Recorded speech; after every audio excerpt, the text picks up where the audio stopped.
আজকে তৈরি করব মুরগির মাংসের দারুণ একটা রেসিপি, যেটা খেতে দারুণ টেস্টি হয় আর অতিরিক্ত তেল মশলাও লাগবে না বানাতে। এই গরমে বেশি তেল মশলা দিয়ে রান্না করতে হবে বলে যারা চিকেনটা কম খাচ্ছ, তাহলে এই রেসিপিটা ট্রাই করতে পারো। কাঁচা লঙ্কা মুরগি বানানোর জন্য মুরগি মানে চিকেন নিয়েছি 1 কিলো। চিকেনটা নর্মাল কারি কাট করে নিয়েছি। তোমরা ইচ্ছে হলে নিজেদের পছন্দ মতো সাইজের চিকেন কাটিয়ে রান্না করতে পারো। দিয়ে দিচ্ছি 1.5 টিস্পুন নুন ও প্রায় 1 টিস্পুন মতো হলুদ গুঁড়ো দিয়ে ভালোভাবে মেখে রাখতে হবে অন্তত 30 মিনিট মতো। আলু দিয়ে চিকেন রান্না করব, তাই একটু বড় বড় করে আলু কেটে নিয়েছি। এবার একটা পেস্ট করে নেব, তাই মিক্সির কন্টেনারে নিয়ে নিচ্ছি 5-6টা কাঁচা লঙ্কা। ঝালটা নিজেদের পছন্দ অনুযায়ী ব্যবহার করো। দিয়ে দিচ্ছি 14 থেকে 15 কোয়া রসুন, 1.5 ইঞ্চি মতো আদা কুচি দিয়ে দিচ্ছি। হাফ পেঁয়াজ দিতে হবে গ্রেভিটা একটু ঘন হওয়ার জন্য। তারপর পরিমাণ মতো জল দিয়ে একটা পেস্ট করে নিতে হবে। গ্যাসে কড়াই বসিয়ে দিয়ে দিয়েছি সর্ষের তেল। এই রান্নাটা তোমরা চাইলে সাদা তেলেও করতে পারো, তবে সর্ষের তেলেই বেশি টেস্ট হয়। তেলটা গরম হয়ে গেলে আলুগুলো হালকা গোল্ডেন করে ভেজে নিতে হবে। আলুটা লালচে কালার চলে এলে তেল থেকে তুলে নিতে হবে। কড়াইতে যেটুকু তেল রয়েছে এই তেলেই একটা তেজপাতা ফোড়ন দিয়ে দিয়ে দেব স্লাইস করা পেঁয়াজ। পেঁয়াজটা লালচে করে ভেজে নেব। পেঁয়াজটা লালচে করে ভাজা হয়ে গেছে। এবার এটাতে দিয়ে দিতে হবে আদা রসুন কাঁচা লঙ্কা ও পেঁয়াজের পেস্টটা। পেস্টের কাঁচা গন্ধ চলে যাওয়া পর্যন্ত কষিয়ে নিতে হবে।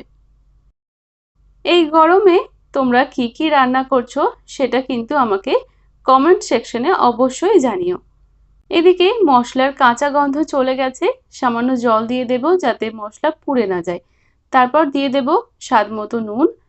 নুনটা বুঝে দিও, কারণ চিকেন ম্যারিনেট করার সময়ও নুন দেওয়া হয়েছিল। আর দিয়ে দিচ্ছি হাফ টিস্পুন মতো হলুদ গুঁড়ো, 1.5 টিস্পুন মতো জিরে গুঁড়ো আর প্রায় 1 টিস্পুন মতো ধনে গুঁড়ো।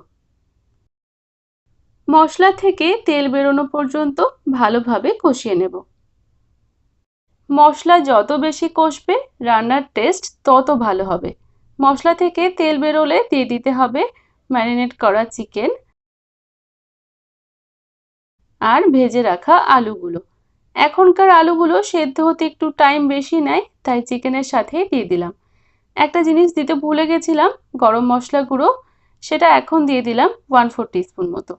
এবার গ্যাসের আঁচটাকে হাই করে চিকেনটা কষাতে হবে 5-6 মিনিট মতো। চিকেনটা 5-6 মিনিট মতো কষিয়ে নিয়েছি, সামান্য জল বেরিয়েছে। আঁচটা যদি লো থাকতো তাহলে চিকেন থেকে অনেকটা পরিমাণে জল বেরিয়ে আসতো আর চিকেনের টেস্টটা একটু পাল্টে যেত। ঢাকা দিয়ে রান্না করব মিডিয়াম ফ্লেমে 7 থেকে 8 মিনিট।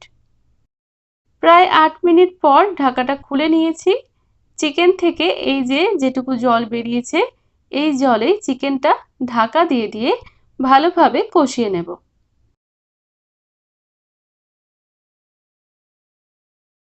বেশ কয়েকবার ঢাকা দিয়ে দিয়ে চিকেনটা ভালোভাবে কষিয়ে নিয়েছি। অতিরিক্ত জলটা অনেকটাই শুকিয়ে গেছে। এবার এটাতে সুন্দর একটা ফ্লেভারের জন্য দিয়ে দিচ্ছি 3টে গোটা কাঁচা লঙ্কা। খুব বেশি ঝাল পছন্দ করলে কাঁচা লঙ্কাগুলো একটু চিড়ে বা কুচি করেও দিতে পারো। আমি অলরেডি কাঁচা লঙ্কার পেস্ট ব্যবহার করেছি, তাই গোটাই ব্যবহার করলাম কাঁচা লঙ্কাগুলো। চিকেনের জল শুকিয়ে ভালোভাবে কষানো হয়ে গেলে দিয়ে দিচ্ছি পরিমাণ মতো জল। ঝোলটা যতটা ঘন বা পাতলা রাখতে চাও সেই বুঝে জল দিও। এতক্ষণ কষাতে কষাতে চিকেন ও আলুগুলো সেদ্ধ হয়ে গেছে, তাই এইটুকু জল আমি ব্যবহার করলাম। টেস্টটা ব্যালেন্স হওয়ার জন্য সামান্য চিনি দিয়ে ভালোভাবে মিশিয়ে নিতে হবে। তারপর ঢাকা দিয়ে রান্না করব 6 থেকে 7 মিনিট মতো। 6-7 মিনিট পরে ঢাকাটা খুলে নিচ্ছি। ঢাকা খোলার সাথে সাথেই এত সুন্দর গন্ধ বেরোচ্ছে যে এখনই খেয়ে নিতে ইচ্ছে করছে। রান্নাটা রেডি হয়ে গেছে। এবার একবার মিশিয়ে আঁচটা বন্ধ করে দাও আর ঢাকা দিয়ে স্ট্যান্ডিং টাইমে রেখে দাও 5 মিনিটের জন্য। 5 মিনিট পর দেখো চিকেনটা কতটা সুন্দর লাগছে দেখতে। তোমরা দেখলে রান্নাতে আমি অতিরিক্ত তেল বা অতিরিক্ত মশলা কোনোটাই কিন্তু ব্যবহার করিনি। তাই এই গরমেও কোনো চিন্তা ছাড়াই বাড়িতে বানিয়ে নাও এই রেসিপিটি। খেতে দুর্দান্ত হয়। রেসিপিটি কেমন লাগলো কমেন্টে জানিও। ভালো লাগলে লাইক ও শেয়ার করে পেজটা ফলো করে নিও।